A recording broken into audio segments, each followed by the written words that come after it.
But when you left Ireland, you didn't have your business, right? You worked for somebody else. Is that correct? No, I set up my first business in Ireland at the age of 19.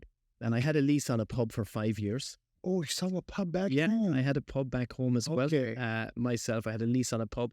And then I also had a construction company. But was for the love of the business or love of the beer? Which one? Yeah, a bit of both.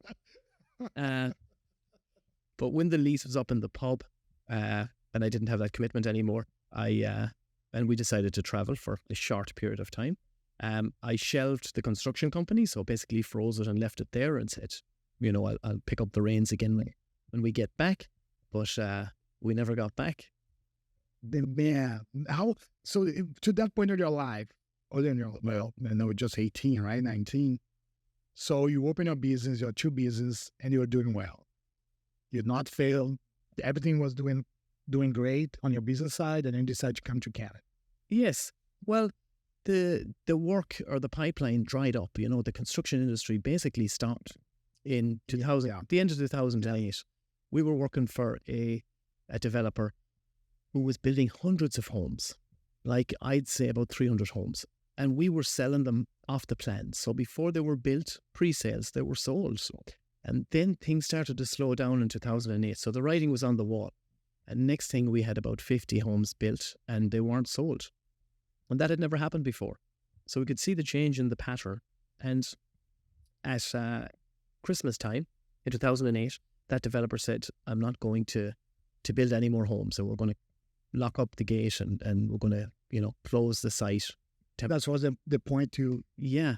So the site never opened up again. It did close, and that was it. Them remaining homes that were to be built were never built. And also for you, William, like, can you talk about your family, many siblings? It looked like you grew up in a very tight and close family. To leave, because I went through the same thing. To leave your country, to try out something that's so far away. It's not about like, oh, I'm missing home, 2 hours flying home. It's not about that. How was that for you? Yeah, that was a very tough, that was most definitely the toughest part. As I said, a big family, all very close, and everybody living at home. And we were going to Vancouver, a city that we didn't intend to stay in, and we didn't have any contact info for anybody. We weren't going to somebody that was going to help us out or steer us in the right direction or put a roof over our head. We arrived in Vancouver, not even having a phone number for somebody to reach out to. So a new city, a new beginning, and as I said, a month, turned into 3 months and 6 months and a year, and then 15 years later, here we are. But I think the Canadians being so kind, just such amazing people, made it that much easier. But it was still tough, Rodrigo. I remember every time we went home for the first probably 3 or 4 years, it was always very hard to leave Ireland again and come back to Vancouver. And you were always wondering, am I doing the right thing? And a lot of people would ask you, like your mum, my mum and Laura's mum and our family, why don't you just stay in Ireland? But we knew that there was opportunity in Vancouver and in Canada, and we weren't ready to come home yet.